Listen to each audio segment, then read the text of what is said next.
ආයුබෝවන් සුබ දවසක්. අපි රසායනික ගණනය කිරීම වල පහුගිය විභාග ගැටලු සාකච්ඡා කරමින් ඉන්නේ. අපි දැන් ඉන්නේ ටියුට් එකේ 26 වෙනි පිටුව. අපිට සාකච්ඡා කරන්න තියෙන්නේ 56 වෙනි ගැටලුව. බලමු ඒ ගැටලුව. මේක කියනවා මෙහෙම. කාමර උෂ්ණත්වයේදී ලෙඩ් නයිට්‍රේට් ද්‍රාවණ ඝන සෙන්ටිමීටර් 100කට ප්‍රතික්‍රියාව සම්පූර්ණ වන තුරු 0.1 මවුල ඝන ඩෙසිමීටරයට HCl ද්‍රාවණයක් සෙමෙන් එකතු කරන ලදී.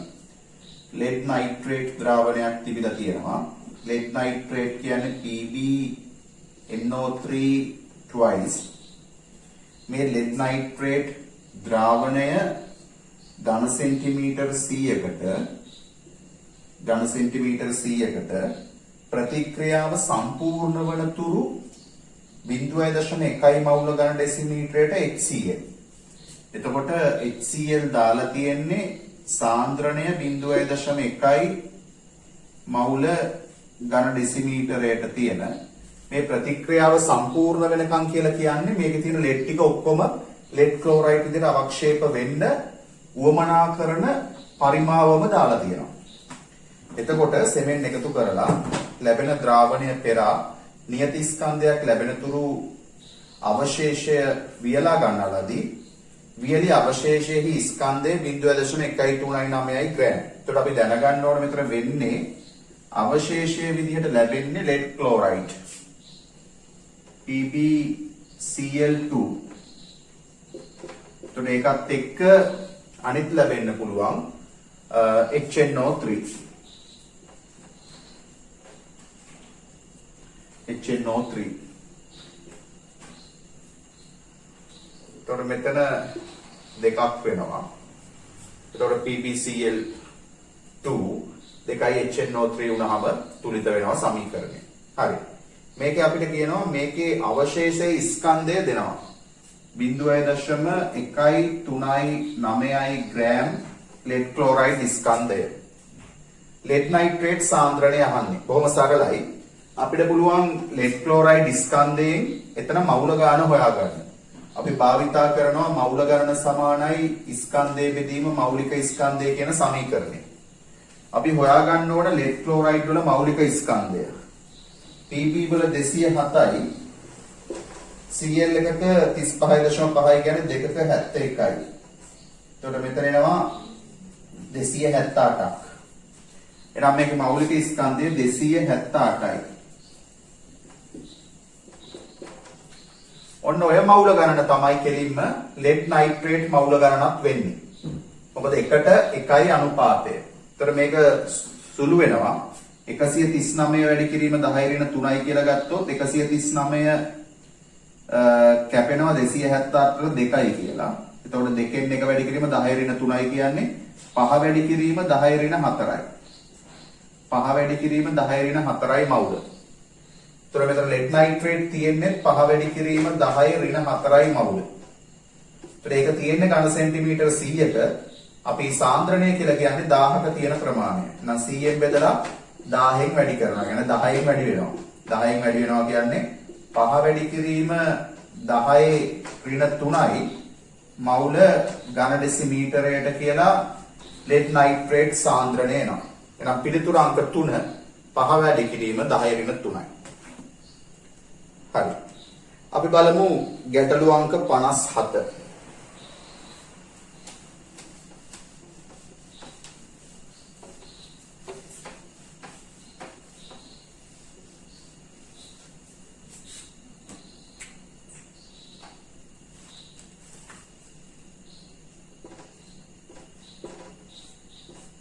මේ ගැටලුවේ මෙහෙම කියනවා Fe2O3 ෆෙරික් ඔක්සයිඩ් සහ ෆෙරස් ඔක්සයිඩ් මිශ්‍රණයක ස්කන්ධය අනුව 72ක් Fe අඩංගු වේ. මෙන්න මෙහෙම මිශ්‍රණයක් තියෙනවලු. මේකේ තියෙනවලු Fe2O3 ෆෙරික් ඔක්සයිඩ් Fe2O3 ඒ වගේම FeO ඒ කියන්නේ ෆෙරස් ඔක්සයිඩ්. මේකේ ස්කන්ධය අනුව 72ක් Fe තියෙනවලු. මේ මිශ්‍රණේ ග්‍රෑම් 1යිලු තියෙන්නේ.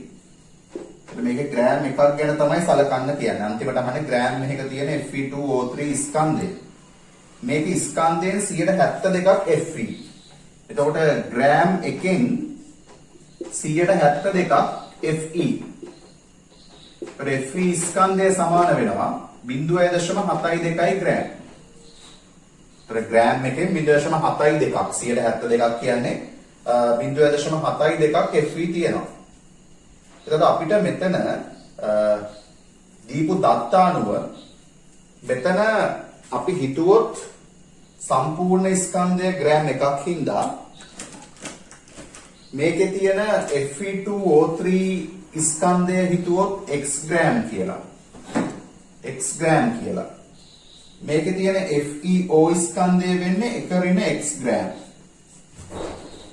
මොකද එකතු එකක් වෙන හින්දා.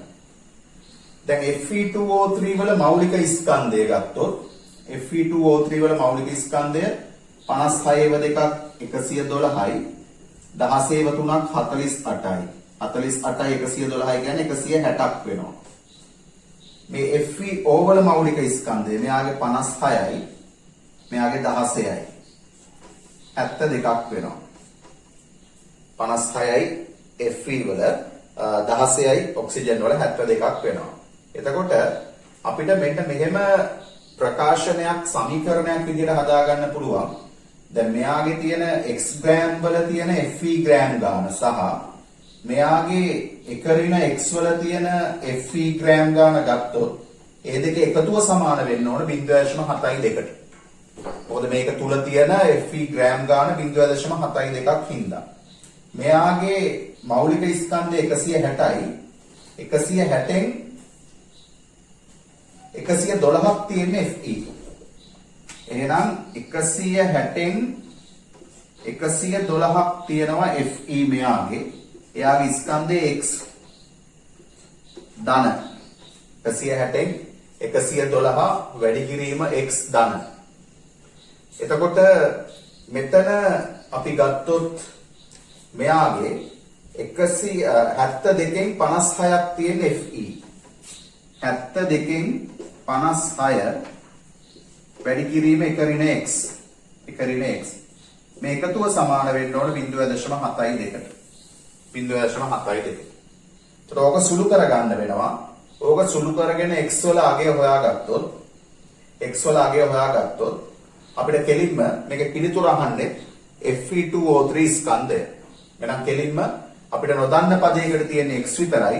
මේ සමීකරණය සුළු කරලා x වල අගය හොයාගත්තාම මේකෙයි 0.74 ග්‍රෑම් කියලා මේක සුළු කරගත්තාම x වලට එනවා 0.74ක් මේක සුළු කරගත්තාම. එහෙනම් ඒකේ පිළිතුර අපිට ලබා ගන්න පුළුවන් අංක 4. හරි. අපි බලමු ගැටළු අංක 58. ගැටළු අංක 58.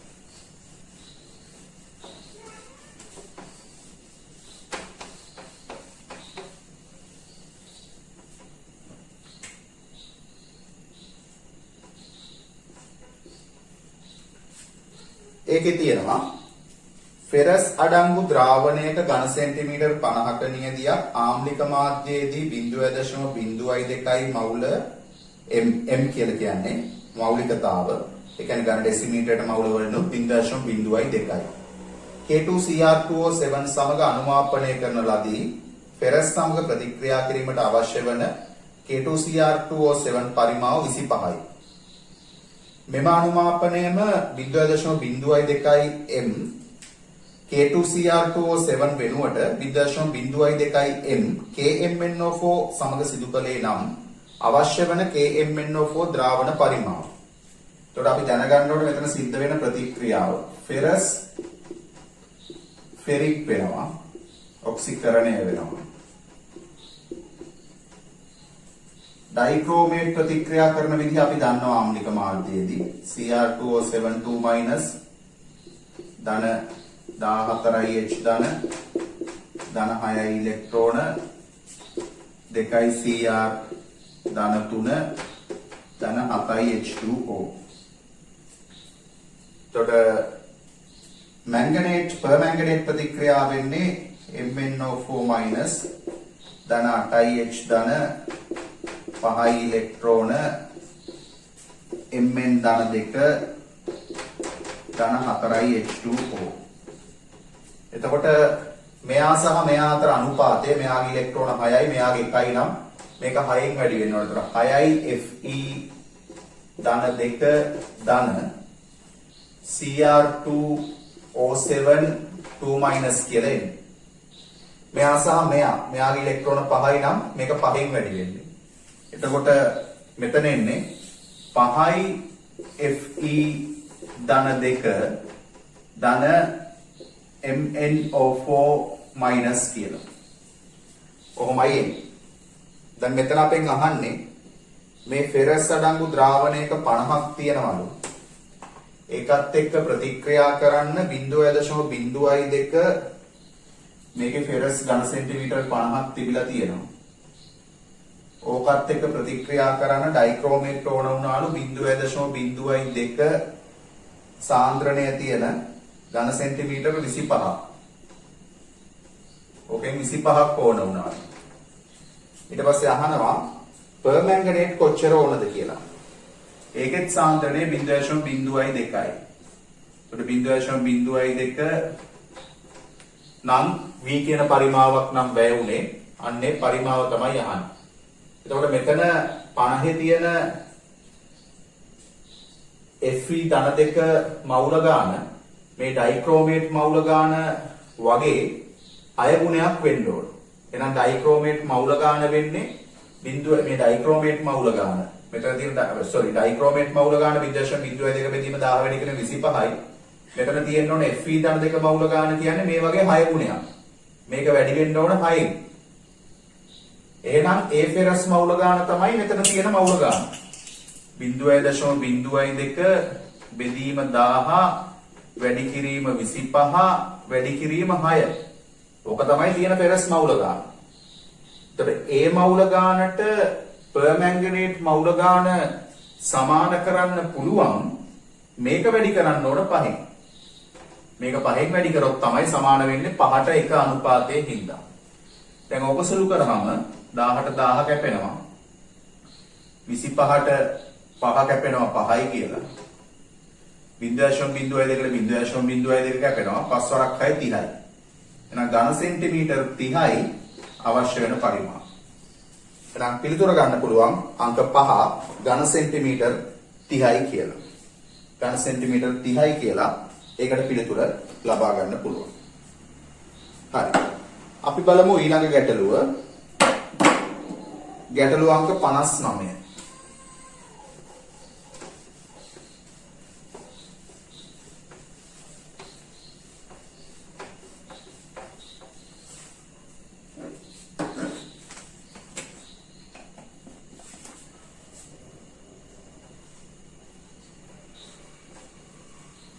ඒකේ තියෙන්නේ ඝන නියදියක කැල්සියම් කාබනේට් සහ මැග්නීසියම් කාබනේට් පමණක් අඩංගු වේ. එම නියදිය අඩංගු කැල්සියම් කාබනේට් සහ මැග්නීසියම් කාබනේට් සම්පූර්ණ වශයෙන් ප්‍රතික්‍රියා කිරීම සඳහා මෙන්න මෙහෙම නියදියක් තියෙනවලු.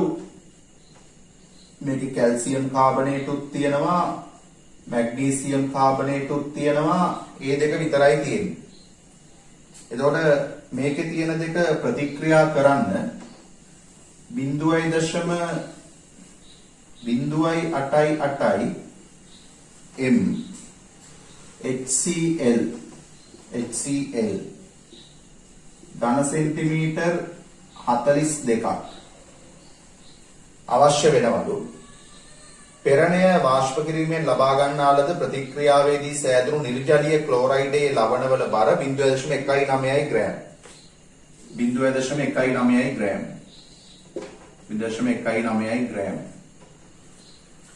එතකොට මෙතන සිද්ධ වෙන ක්‍රියාවලිය අපි තේරුම් ගන්න ඕන. කැල්සියම් කාබනේට් HCl එක්ක ප්‍රතික්‍රියා කරාම හැදෙනවා කැල්සියම් ක්ලෝරයිඩ්. කැල්සියම් ක්ලෝරයිඩ් ධන CO2 ධන H2O. එතකොට මෙතන දෙකක් වෙනවා. දැන් තුලිතයි. ඒ වගේම මැග්නීසියම් කාබනේට් එක්ක MgCO3 ධන HCl MgCl2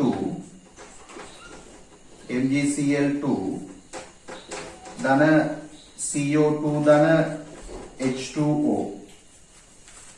දැන් මෙතන මේ ඇතිවෙච්ච සම්පූර්ණ අවක්ෂේප ස්කන්ධය 0.19 කියලා කියන්නේ මේකේ නිර්ජලීය ක්ලෝරයිඩ් ලවණවල බර. ඒ කියන්නේ මෙන්න මේ දෙන්නගෙම බර තමයි අපිට දෙන්නේ ඔය 0.19 කියලා. 0.19 කියලා දෙන්නේ මේ දෙන්නගෙම බර. එතකොට මෙතන ප්‍රතික්‍රියා කරපු HCl මවුල ගණන අපිට ගන්න පුළුවන් 0.088 බෙදීම 1000 වැඩි කිරීම 42. ඔතනින් එනවා සම්පූර්ණ HCl මවුල ගණන. හරිද? එතකොට මේ අවශ්‍ය වුණු ප්‍රමාණයනේ වැඩිපුර දාලා නෙමෙයි මේ දෙකත් එක්ක සම්පූර්ණ ප්‍රතික්‍රියා කරන්න අවශ්‍ය වුණු ප්‍රමාණය. එතකොට අපි හිතුවොත් මේකේ මෙයා x මවුල තියෙනවා කියලා මෙයා y මවුල තියෙනවා කියලා හිතුවොත් මෙයාගේ x වලට HCl 2x ඕන වෙනවා. මෙයාගේ y වලට HCl 2y ඕන වෙනවා. එහෙනම් මෙතන එන HCl මවුල ගාන කියලා කියන්නේ 2x ධන 2y. එහෙනම් 2x ධන 2y සමානයි කියලා ඔන්න ඔහම සමීකරණයක් එනවා. ඒ වගේම කැල්සියම් කාබනේට් X වලින් කැල්සියම් ක්ලෝරයිඩ් X එනවා. මැග්නීසියම් කාබනේට් Y වලින් මැග්නීසියම් ක්ලෝරයිඩ් Y වෙනවා. කැල්සියම් ක්ලෝරයිඩ් වල මෞලික ස්කන්ධය මේ X වලින් වැඩි කරලා මවුල ගාණයෙන් වැඩි කරලා මෙයාගේ ස්කන්ධය අරගෙන මැග්නීසියම් ක්ලෝරයිඩ් වල මෞලික ස්කන්ධය Y වලින් වැඩි කරලා මෙයාගේ ස්කන්ධය අරගෙන ඒ දෙක එකතු කරොත් 0.19ට සමාන කරලා තව එකක් ගන්න පුළුවන්. කැල්සියම් වල අපිට දෙනවා 40යි කියලා. Cl වල 35.5 කියන 71යි. ඒතර 71යි 40යි කියන්නේ මෙතන එන්නේ 111යි. ඒතකොට 111යි x ධන මැග්නීසියම් වල 24යි 71යි කියන 95යි. 95යි y සමාන වෙනවා 0.19. ඒතකොට ඕක දාගන්න අංක 2 කියලා. දැන් ඔන්න ඔය දෙක සුළු කරන්න තියෙනවා. ඔය දෙක සුළු කරලා අපිට පුළුවන් x සහ y වල අගයන් හොයාගන්න. අපිට අවශ්‍ය වෙන්නේ කැල්සියම් කාබනේට් ස්කන්ධය.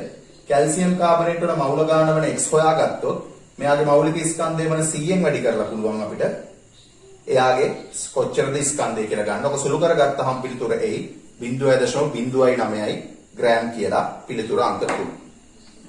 අපි බලමු 60 වෙනි ප්‍රශ්නය.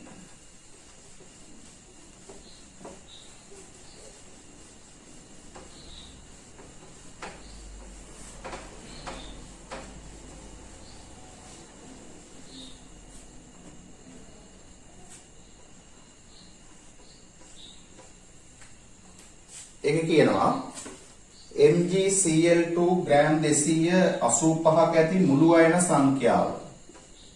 MgCl2 gram 285ක්. ග්‍රෑම් 285ක් ඇති මුළු අයන සංඛ්‍යාවම අඩංගු වන්නේ NaCl කුමන ස්කන්ධයකද? දැන් MgCl2 කියන්නේ ලවණයක්. මේක පූර්ණෝ විඝටනය වෙනවා Mg ධන 2 ධන 2යි Cl ඍණ. NaCl කියන්නේ ලවණයක්. ඒකත් පූර්ණෝ විඝටනය වෙනවා Na ධන Cl ඍණ. Cl ඍණ. එතකොට මැග්නීසියම් ක්ලෝරයිඩ් තියෙන මවුල ගාන හොයා ගන්න පුළුවන්. මවුල ගාන සමානයි ස්කන්ධයේ බෙදීම මෞලික ස්කන්ධය කියන සමීකරණය පාවිච්චි කරලා MgCl2 වල 71යි 24යි කියන්නේ 95යි. මෞලික ස්කන්ධය 95න් බෙදුවාම මේක කැපිලා යනවා 3යි කියලා. මෙතන මවුල 3යි. ඒතර මෙතන මවුල 3යි නම් ඒකේ මැග්නීසියම් ධන දෙක මවුල 3ක් එනවා. Cl ඍණ 6ක් එනවා. එකට 2යි. එහෙනම් මෙයාගෙන් සම්පූර්ණ වෙනවා අයන මවුල 9ක්. අපෙන් අහන්නේ ඔය අයන මවුල එන්නේ සෝඩියම් ක්ලෝරයිඩ් කොච්චර ස්කන්ධයකින්ද කියලා. එතකොට මෙතන මේ දෙකේ එකතුව 9ක්. මේ දෙකේ එකතුවත් 9ක් වෙන්න නම් මෙයා 4.5යි මවුල, මෙයා 4.5යි මවුල තිබුණා නම් හරි. එතකොටත් එකතුව 9ක් වෙනවා. එහෙනම් මේ දෙන්න 4.5 මවුල එන්න සෝඩියම් ක්ලෝරයිඩ් තියෙන්න ඕන 4.5යි මවුල. දැන් අපෙන් අහන්නේ සෝඩියම් ක්ලෝරයිඩ් මවුල ගණන නෙමෙයි ස්කන්ධය. එහෙනම් මේ සමීකරණයම පාවිච්චි කරලා මවුල ගාන වැඩි කරොත් මෞලික ස්කන්ධයෙන් සමාන වෙනවා ස්කන්ධයට. මවුල ගණන 4.5යි මවුල. මෞලික ස්කන්ධය 58යි 35.5යි 23යි 58.5යි 58.5යි. ඔක සුළු කරාම පිළිතුර එනවා 263යි ග්‍රෑම්. 263යි ග්‍රෑම්. 263 දශම ගානක් ඒ. හරි. එහෙනම් 60 වෙනි එකට පිළිතුර ගන්න පුළුවන් අංක 2 කියලා.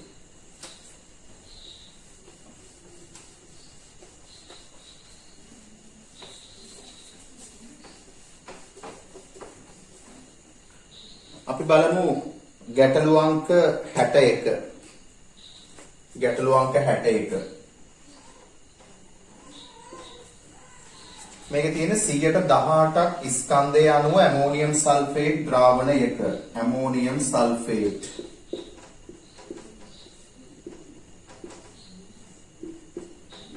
මේකේ 118යි ස්කන්ධය අණුව. ඒ කියන්නේ W බෙදීම W ප්‍රතිශතය කියන එක 118යි. ද්‍රාවණයක ඝනත්වය දෙනවා 1.1 GCm ඍණ 3. මෙම ඇමෝනියම් සල්ෆේට් ද්‍රාවණයේ මෞලිකතාව කැපිටල් M වලින් දක්වන්නේ අගයෙන් ගත්තොත් ඝන ඩෙසිමීටරයට මවුල වලින්ම තමයි ඒ අගයත් සමාන වෙනවා. එතකොට අපිට මේකේ ඝනත්වයෙන් අපි දන්නවා මේ ද්‍රාවණය ඝන සෙන්ටිමීටර එකක් ගත්තොත් ඕක සමාන වෙනවා 1.1 ග්‍රෑම්. එහෙනම් මේ ද්‍රාවණය ඝන සෙන්ටිමීටර 1000ක් ගත්තොත් ඒක 1100යි ග්‍රෑම්. ඔය 1100න් ඇමෝනියම් සල්ෆේට් තියෙන්නේ 118යි. එහෙනම් ඔය ඝන සෙන්ටිමීටර 1000 තියෙන ඇමෝනියම් සල්ෆේට් ස්කන්ධය මේක 1100 100න් බෙදලා 18න් වැඩි කරාම එනවා. ඔතන තියෙන ඇමෝනියම් සල්ෆේට් මවුල ගාන ගන්න පුළුවන්. ඕක මෞලික ස්කන්ධයෙන් බෙදලා. මවුල ගණන සමානයි ස්කන්ධය බෙදීම මෞලික ස්කන්ධය. ඒතර මෙයාගේ මෞලික ස්කන්ධය හොයා ගන්න ඕන. මෙතන නයිට්‍රජන් වල අපිට දීලා තියෙනවා 14යි 4යි 18යි 18 වරක් දෙක 36යි. සල්ෆර් වල 32යි. ඔක්සිජන් වල 16යි 16 වරක් 4 64යි. 64යි 100යි 132යි. එතකොට මේක බෙදන්න ඕනේ 132කින්. 132කින්. එතකොට මෙතන අපිට ඝන ඩෙසිමීටර එකක තියෙන මවුල ගාන එනවා. ඝන සෙන්ටිමීටර 1000ක් කියන්නේ ඝන ඩෙසිමීටර එකක් හින්දා. එතකොට මේක සුළු කරගත්තොත් 18 වරක්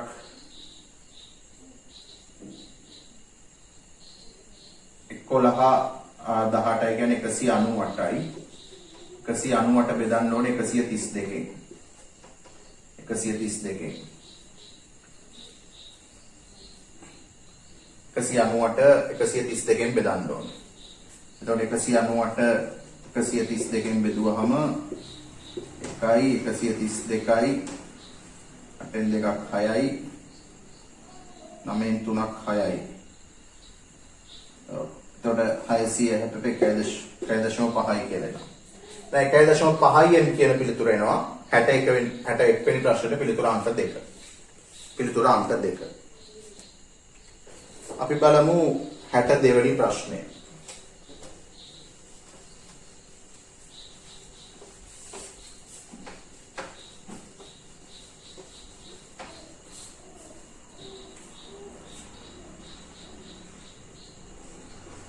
ප්‍රශ්නාංක 62. කාබනේට මිශ්‍රණයක මැග්නීසියම් කාබනේට් සහ කැල්සියම් කාබනේට් අතර මවුල අනුපාතය 5ට 1 ලෙස ඇත. කාබනේට මිශ්‍රණයක් තියනවලු. මේකේ මැග්නීසියම් කාබනේට් තියෙනවා කැල්සියම් කාබනේට් තියෙනවා. මේ දෙක අතර මවුල අනුපාතය 5ට 1යි. ඒ කියන්නේ මැග්නීසියම් කාබනේට් මවුල තියෙනවා නම් 5x මේ මැග්නීසියම් කාබනේට් තියෙනවා නම් 5x කැල්සියම් කාබනේට් තියෙන x මවුල 5ට 1යි අනුපාතය. ඕමයි තියෙන්නේ. මෙම මිශ්‍රණයෙන් දන්නා ස්කන්ධයක් රත් කළ විට සෑදුණු CO2. දැන් රත් කළාම මැග්නීසියම් කාබනේට් වලට වෙන්නේ මැග්නීසියම් ඔක්සයිඩ් ඝනය ධන කාබන් ඩයොක්සයිඩ් වායුව. ඒ වගේම කැල්සියම් කාබනේට් රත් කරාම වෙන්නේ කැල්සියම් ඔක්සයිඩ් ඝනය ධන කාබන් ඩයොක්සයිඩ් වායුව. මේ ලැබුණු සම්පූර්ණ කාබන් ඩයොක්සයිඩ් වායු පරිමාව සම්මත උෂ්ණත්ව පීඩනයේදී 134.4යිලු ඝන ඩෙසිමීටර්. ඒ කියන්නේ අපිට දෙනවා මෙතන පිට වෙච්ච වායු පරිමාව විදිහට මෙන්න මේ වායු පරිමාව කොච්චරද 134.4 ඝන ඩෙසිමීටර්. දැන් කියනවා රත් කරන ලද කාබනේට මිශ්‍රණයේ ස්කන්ධය. මේක ස්කන්ධය කොච්චරද කියලා අහනවා. අපිට දෙනවා සම්මත උෂ්ණත්වය හා පීඩනයේදී වායු මවුල එකක් ගන්නා පරිමාව 22.4 ඩෙසිමීටර් කියලා. දැන් අපිට පුළුවන් මෙතන තියෙන වායු මවුල ගන්න හොයාගන්න. 22.4න් බෙදන්න. 22.4යි ඩෙසිමීටර් මවුලයට. ඒක වෙනවා 6ක් කියලා. මවුල 6යි පිළිතුර. මවුල 6යි. ඉතින් මෙතන අපි ගත්තේ මැග්නීසියම් කාබනේට් 5x කියලා. එතකොට CO2 වෙනවා 5x. මෙතන කැල්සියම් කාබනේට් x උනොත් මෙතන CO2 වෙනවා x මවුල.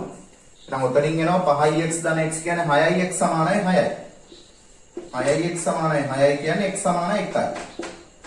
එහෙනම් x සමානයි 1යි කියන්නේ මෙතන කැල්සියම් කාබනේට් මවුල 1යි තියෙන්නේ. මැග්නීසියම් කාබනේට් මවුල 5ක් තියෙනවා. එහෙනම් අපිට මවුල ගන්න සමානයි ස්කන්ධය බෙදීම මෞලික ස්කන්ධය කියන සමීකරණයෙන් ස්කන්ධය හොයාගන්න පුළුවන්. ස්කන්ධය සමාන වෙනවා මවුල ගන්න වැඩි කරොත් මෞලික ස්කන්ධය. ඒතර මැග්නීසියම් කාබනේට් වල 24යි 60යි 84යි මෞලික ස්කන්ධය. මවුල ගන්න 5යි. 84 වැඩි වෙන්න ඕන 5යි. ධන. මෙතන කැල්සියම් කාබනේට් වල මෞලික ස්කන්ධය 100යි. 100 වැඩි වෙන්න ඕන 1කින්. 100යි. 84 ඒවා 5ක් 420යි. 420යි 100යි 520යි කියලා පිළිතුර එනවා.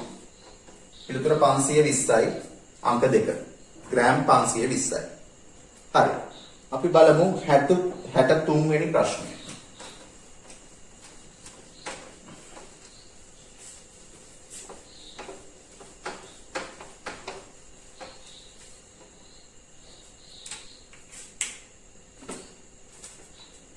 ප්‍රශ්න අංක 63.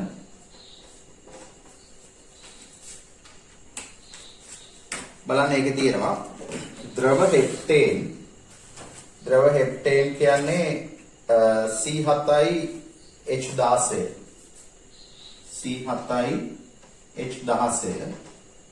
ද්‍රව හෙප්ටේන් නියදයකින් ග්‍රෑම් 10ක් මෙයාගෙන් ග්‍රෑම් 10.0ක් ද්‍රව හෙප්ටේන් නියදයකින් ග්‍රෑම් 10ක් O2 වායු මවුල 1.3ක් සමග O2 වායු මවුල දාලා තියෙනවා 1.3ක් අපි දන්නේ කොච්චර ප්‍රතික්‍රියා වුණාද කියලා බලමු. 1.3ක් සමග මිශ්‍ර කරන ලදී හෙප්ටේන් සම්පූර්ණයෙන් දහනය කළ විට කාබන් මොනොක්සයිඩ් හා කාබන් ඩයොක්සයිඩ් වායු මිශ්‍රණයක් සෑදෙනවා. මේක ඇවිල්ලා තියෙනවා කාබන් මොනොක්සයිඩ් වායුව ධන කාබන් ඩයොක්සයිඩ් වායුව. ප්‍රතික්‍රියාවෙන් පසු කාම්බර උෂ්ණත්වයේ පවතින වායු මිශ්‍රණයේ කාබන් මොනොක්සයිඩ් කාබන් ඩයොක්සයිඩ් සහ O2 මුළු මවුල ප්‍රමාණය 1.1ක් විය. ඒ කියන්නේ අන්තිමට කාබන් මොනොක්සයිඩ් ධන කාබන් ඩයොක්සයිඩ් ධන O2. ඒ කියන්නේ මේ O2 වලින් ටිකක් ඉතුරු වෙලා. මේ ටික ඔක්කොම එකතුව 1.1යි. සෑදුණු ජලය පවතින්නේ ද්‍රවයක් වශයෙන් හා එහි වායුවල ද්‍රාව්‍යතාව නොසැලී කිය හැකි යයි උපකල්පනය කරන්න. ඒ කියන්නේ ජලය තියෙනවා ඒක තියෙන්නේ ද්‍රවයක් විදිහට. හරි මේ වායු වතුරේ දිය වෙන්නේත් නැහැ කියලා හිතන්න ඕන. හරි. සෑදුණු කාබන් මොනොක්සයිඩ් වායුවේ මවුල ප්‍රමාණය අහන්න. අපි කොහොමද මේක හදන්නේ බලමු. දැන් මෙතන මෙයාගේ ග්‍රෑම් ගාන දෙන හින්දා මෙයාගේ මෞලික ස්කන්ධය 12 වරක් 7 84යි. මෙතන H16යි නේ. 12 වරක් 7 84යි 16යි 100යි. එහෙනම් මේක මෙයාගේ මෞලික ස්කන්ධයේ 100ෙන් බෙදමු. 100ෙන් බෙදමු. එතකොට එනවා මවුල 0.1ක්. එහෙනම් මෙයාගේ තියෙන මවුල ගාන 0.1යි මවුල තියෙන්නේ. C7යි H16 තියෙන 0.1යි මවුල. එතකොට ඊට පස්සේ අපිට තව කියන්නේ මේ තුන් දෙනාගේම එකතුව 1.1යිලු. ඊට පස්සේ වෙන අපිට වෙනත් මොකුත් තත්ත්වයක් දෙන්නේ නැහැ. බලමු. දැන් මෙතන කාබන් තියෙන හත බෙදෙනවා මේ දෙන්නට. අපි දන්නේ නැහැ කොහොමද අනුපාතය කියලා. කොහොම නමුත් මෙතන තියෙන හයිඩ්‍රජන් 16 නිරූපණය වෙන්න ඕන මෙතනින්. H2O විදිහටනේ තියෙන්නේ හයිඩ්‍රජන්. ඒතර මෙතන H16යි කියන්නේ මෙතන 8යි H2O වෙන්න ඕන. ඒතර 8යි H2O කියන්නේ මෙයාගේ 0.1ක් ප්‍රතික්‍රියා කරා නම් මෙයාගේ හැදෙන්න ඕන 0.8ක් මවුල. ජලය 0.8ක් මවුල හැදෙන්න ඕන. එතකොට දැන් අපිට මෙයාගේ 0.1යි මෙයාගේ 0.8යි. එතකොට මෙතන අපි 1 කියලා හිතමු. එතන 1යි අතන 8යි. එතකොට ඔක්සිජන් ගාන බැලුවොත් ඔක්සිජන් අතන 8ක් තියෙනවා. මෙතන O2 කියලා තියෙනවා. අපිට දැන් ඇති වෙච්ච කාබන් ඩයොක්සයිඩ් සහ කාබන් මොනොක්සයිඩ් දෙකේ මෙතන තියෙන සංඛ්‍යාවයි මෙතන තියෙන සංඛ්‍යාවයි අපි දන්නේ නැති වුණාට ඒ දෙකේ එකතුව 0.7ක් වෙන්න ඕන. මොකද මෙයා 0.1යි කාබන් තියෙන 0.7යි. මෙතන කාබන් තියෙන 0.7යි මවුල. එතකොට මෙතන තියෙන කාබන්ස් මෙතන සංඛ්‍යාව අපි දන්නේ නැහැ කීයද කියලා. මෙතන තියෙන සංඛ්‍යාවක් දන්නේ නැහැ. නමුත් මේ දෙකේ එකතුව මෙතන තියෙන අපි හිතමු x කියලා, මෙතන තියෙන y කියලා. එතකොට x ධන y කියන එක සමාන වෙන්න ඕන 0.7ට. 0.7. එතකොට මෙතන තියෙන කාබන් මොනොක්සයිඩ් මවුල ගානයි, කාබන් ඩයොක්සයිඩ් මවුල ගානයි, O2 මවුල ගානයි එකතුව තමයි 1.1. එහෙනම් මේ දෙකේ එකතුව 0.7යි කියලා කියන්නේ O2 කොච්චර ඉතුරුනාද කියලා අපිට හොයාගන්න පුළුවන්. ඉතිරි වෙච්ච O2 ස්කන්ධය කියන්නේ 0.4යි. එහෙනම් 1.3ක් ඔක්සිජන් දාලා තියෙනවා. 0.4ක් ඉතුරු වෙලා තියෙනවා. එහෙනම් ප්‍රතික්‍රියා කරලා තියෙන්නේ 0.9යි. ප්‍රතික්‍රියා කරපු ඔක්සිජන් මවුල ගාන 0.9යි. එහෙනම් මෙතන අපිට 9 දාන්න පුළුවන්. මෙතන 9 දැම්මම 9 වරක් 2 18යි. මෙතන ඔක්සිජන් තියෙනවා 8ක්. නම් 18න් 8ක් අඩු වුණාම මේ දෙකෙන් නිරූපණය වෙන්න ඕන ඔක්සිජන් 10ක්. ඔක්සිජන් 10ක් නිරූපණය වෙන්නත් ඕන. මේ දෙන්න එන අගයන් 0.7ක් වෙන්නත් ඕන එකතුව. දැන් එතකොට මෙතන 2යි මෙතන 5යි දාන්න බෑ. 5 වරක් 2 10යි මෙතන 2යි 12ක් වෙනවා. 0.7ට ගැලපුණාට ඔක්සිජන් 10ට ගැලපෙන්නේ නැහැ. මෙතන 3යි මෙතන 4යි දැම්මොත් 4 වරක් 2 8යි මෙතන 3යි 11යි ගැලපෙන්නේ නැහැ. හැබැයි මෙතන 4යි මෙතන 4යි මෙතන 3යි දැම්මොත් 3 වරක් 2 6යි 4 වරක් 2 4 වරක් 1 4යි 3 වරක් 2 6යි 4 වරක් 1 4යි ඔක්සිජන් 10ට ගැලපෙනවා. එතකොට අනිත් එක මෙතන 0.4යි 0.3යි වෙනකොට එකතුව 0.7යි කියන එකටත් ගැලපෙනවා. එහෙනම් ඒ විදිහට අපිට ගන්න වෙනවා මේකේ කාබන් මොනොක්සයිඩ් මවුල ගාන 0.4යි කියලා. එහෙනම් පිළිතුර අංක 1 0.4යි. අපි බලමු 64 වෙනි ප්‍රශ්නේ.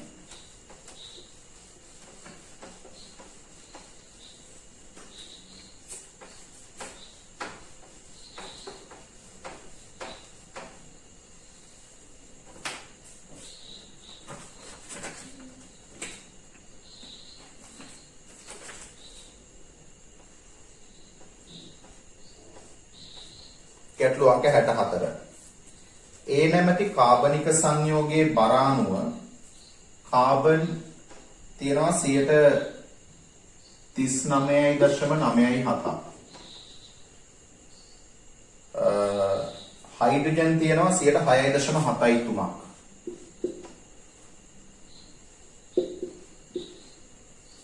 ඔක්සිජන් තියෙනවා 53.3.0. එහි ආනුභාවික සූත්‍රය කුමක්ද? මේ බර අනුපාතය දීලා තියෙනවා. බර අනුපාතය. අපි ඔක මවුල අනුපාතය බවට පත් කරගමු. මවුල අනුපාතය. මෙතන 39.97 12න් බෙදමු. 6.73 හයිඩ්‍රජන් වල එකෙන් බෙදමු. 53.3 ඔක්සිජන් වල 16න් බෙදමු. 39ට තියෙනවා 3යි 3.33ක්. මෙතන 6.73. මෙතනත් එනවා 3.33ක්. දැන් අපි කරන්නේ කුඩාම එකෙන් බෙදනවා. නම් මේකත් බෙදනවා 3.33න්. මේකත් බෙදනවා 3.33න්. මේකත් බෙදනවා 3.33න්. අන්න දැන් එනවා මෙතන 1යි. මෙතන 2යි. මෙතන 1යි. එහෙනම් ආනුභාවික සූත්‍රය CH2O. CH2O කියන පස්වෙනි පිළිතුර අපිට ලබා ගන්න පුළුවන්. අපි බලමු ගැටලු අංක 65.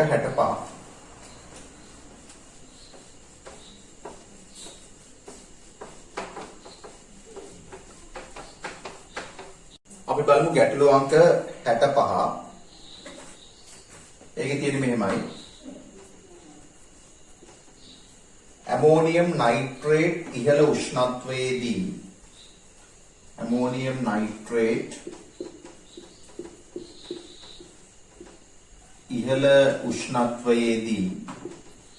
ඉහළ උෂ්ණත්වයේදී නයිට්‍රජන් වායුව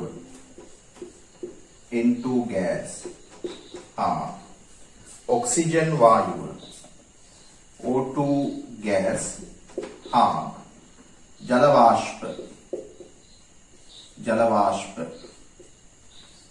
වාෂ්ප සම්මත උෂ්ණත්ව පීඩනයට ගේනකොට අපි ද්‍රව විදියට සලකමු. ජල වාෂ්ප සාදමින් ස්ෆෝටික ලෙස වියෝජනය වේ. සම්මත උෂ්ණත්වයේදී හා පීඩනයේදී ඇමෝනියම් නයිට්‍රේට් ග්‍රෑම් 240කින් මෙයාගේ 240කින් වියෝජනය වීමෙන් සෑදෙන මුළු ලීටර සංඛ්‍යාව. දැන් සමීකරණේ තුලිත කරගමු. මෙතන හයිඩ්‍රජන් 4ක් තියෙනවා. එතකොට මෙතන දෙකක් දැම්මොත් නයිට්‍රජන් 2 4යි. මෙතනත් 2 4යි. හයිඩ්‍රජන් 8ක් හින්දා මෙතෙන්ට 4ක් දාන්න පුළුවන්. එතකොට 4යි 6යි. ඔක්සිජන් මෙතන 2යි. මෙතන 4යි 6යි. මෙතන 2 3 6යි. හරි. එතකොට මේකේ අහන්නේ මෙයාගෙන් කොච්චර වායු ලීටර් ගාණක් එනවද කියලා. මවුල එකක් කියන්නේ ලීටර් 22.4යි. දැන් ඉස්සෙල්ලාම මේකේ තියෙන මවුල ගාණ හොයාගන්න. ඇමෝනියම් නයිට්‍රේට් වල මවුලික ස්කන්ධය 14යි 28යි 28යි 4යි 32යි 32යි 48යි 80යි 80ෙන් බෙදමු GMOL ඍණ 1. එතකොට එනවා මවුල 3ක්. දැන් ඇමෝනියම් නයිට්‍රේට් මවුල 3ක් එනවා. මෙයාගේ මවුල 2ක් තිබුණා නම් මෙයා 2යි මෙයා 1යි වායු මවුල 2ට 3ක් එනවා. එහෙනම් මෙයාගේ 3ක් තියෙනවා. 3ට එනවා 4.5ක්. 2ට 3ක් නම් 3ට 4.5ක් එනවා. මේ දෙන්න විතරක් වායු කියලා සලකලා හදන්නේ. 4.5යි මවුල එනවා. ඒක වැඩි කරනවා 22.4න්. ලීටර් ගානනේ අහන්නේ. 22.4න් වැඩි කරාම උත්තරේ එනවා 100.8යි කියලා. 100.8යි කියලා එනවා. අපි බලමු 66 වෙනි ප්‍රශ්නේ.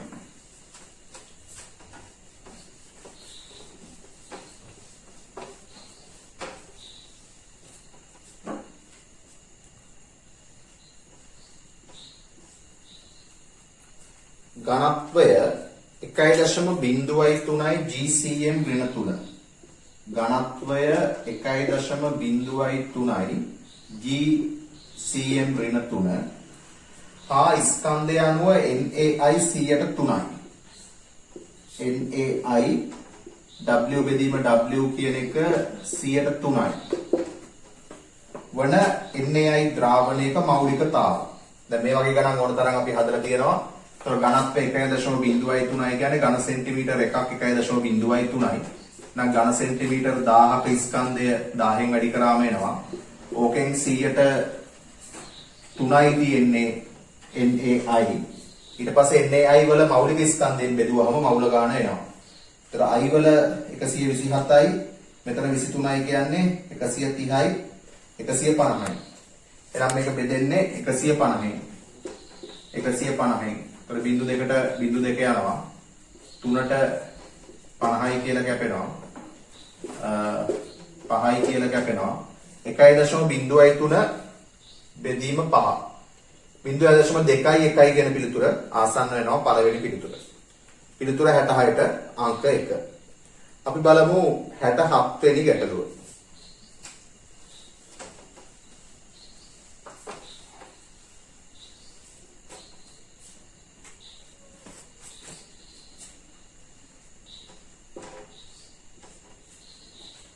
ආම්ලික මාධ්‍යයේදී IO3- අයඩේට් අයනය IO3- අයනය SO3 2- අයනය SO4 2- අයනය බවට ඔක්සිකරණය කරයි. SO3 2- වල සල්පවල ධන 4යි. SO4 2- වල සල්පවල ධන 6යි. එහෙනම් ඉලෙක්ට්‍රෝන දෙකක් ඉවත් වෙන්න ඕන. මේක අපිට කියනවා Na2SO3 0.5යි මවුල ඝන ඩෙසිමීටර් ද්‍රාවණයක ඝන සෙන්ටිමීටර් 25ක මෙයාගේ තියෙනවලු 0.5යි මවුල ඝන ඩෙසිමීටරයට ඝන සෙන්ටිමීටර් 25ක් ඝන සෙන්ටිමීටර් 25ක් අඩංගු Na2SO3 ප්‍රමාණය සම්පූර්ණයෙන්ම Na2SO4 බවට ඔක්සිකරණය කිරීමට අවශ්‍ය වන KiO3 ස්කන්ධය 1.07යි. මෙයාගේ ස්කන්ධය 1.07යි ග්‍රෑම්. 0.7යි ග්‍රෑම්. ප්‍රතික්‍රියාව සම්පූර්ණ වූ පසු අයඩීන්හි අවසාන ඔක්සිකරණ අවස්ථාව. දැන් අපි බලමු මෙතන තියෙන මවුල ගණන 0.5 බෙදීම 1000 වැඩි කිරීම 25 තමයි SO3 2- මවුල ගාන. 0.5 බෙදීම 1000 වැඩි කිරීම 25. කියන්නේ 12.5 වැඩි කිරීම 10⁻³ මවුල කියන ප්‍රමාණය තමයි තියෙන්නේ SO3 2-. SO3 2-. ඒ වගේම IO3- තියෙන මවුල ගාන හොයාගන්න පුළුවන්. IO3- වල මෞලික ස්කන්ධයෙන් බෙදුවොත් අපිට දීලා තියෙන KiO3 නේ ග්‍රෑම් වලින්. ඒතර KiO3 වලින්නේ IO3- එන්නේ. KiO3 දීලා තියෙනවා ග්‍රෑම් 1.07ක්. රෝගේ තියෙන මවුල ගාන හොයාගන්න පුළුවන් KiO3 වල මෞලික ස්කන්ධයෙන් බෙදුවොත්. එතකොට අපි KiO3 වල මෞලික ස්කන්ධය හොයාගන්න ඕන I වල 127යි, K වල 39යි, ඔක්සිජන් වල 16යි, 48යි 39යි. 48යි 39යි කියලා කියන්නේ එතන 87යි. 87යි අතන 127යි 214ක් එනවා. ඒතර මේක 214න් බෙදුවොත් මෙතන මවුල ගණන එනවා. ඒතර ඕක 214න් බෙදුවා නම් හරි. ඒතර 214න් බෙදුවහම 107 වුණොත් මෙතනට කැපෙනවා 2යි කියලා. එතකොට 107 කියන්නේ 10⁻²ක් තියෙන්න ඕන. 10⁻². මෙතන 2න් 1යි කියන්නේ 0.5. 0.5 වැඩි කිරීම 10⁻² කියන්නේ 5 වැඩි කිරීම 10⁻³ 5 වැඩි කිරීම 10⁻³ මවුල. එහෙනම් මේ දෙන්න ප්‍රතික්‍රියා කරපු අනුපාතය හොයාගන්න පුළුවන්. IO3- ධන SO3 2- කියලා එනකොට IO3- තියෙන්නේ 5 වැඩි කිරීම 10⁻³ මවුල. SO3 2- තියෙන 12.5 වැඩි කිරීම 10⁻³ නම් 5ට 12.5 කියලා කියන්නේ 2ට 5නේ. 2ට 5. කොහොමයි ප්‍රතික්‍රියාව සිද්ධ වෙන්නේ. එහෙනම් SO3 2- වලින් ඉලෙක්ට්‍රෝන දෙකක් නම් ඉවත් වෙන්නේ. එතකොට මේක 5න් වැඩි වෙනවා නම් මෙතන 5 එන්නේ එහෙමනේ 5න් වැඩි වෙන්න ඕන. දැන් ඉලෙක්ට්‍රෝන 10ක් කරලා තියෙනවා. 10ක් කරලා තියෙනවා නම් මෙයා කවුරු බවටදපත් වෙන්න ඕන? මෙයා I2 වෙන්න ඕන. එතකොට මෙතන 2i මයිනස්. එතකොට 2iO3 මයිනස්. මෙතන ධන 5ේව දෙකක්. ධන 5ේව දෙකක්.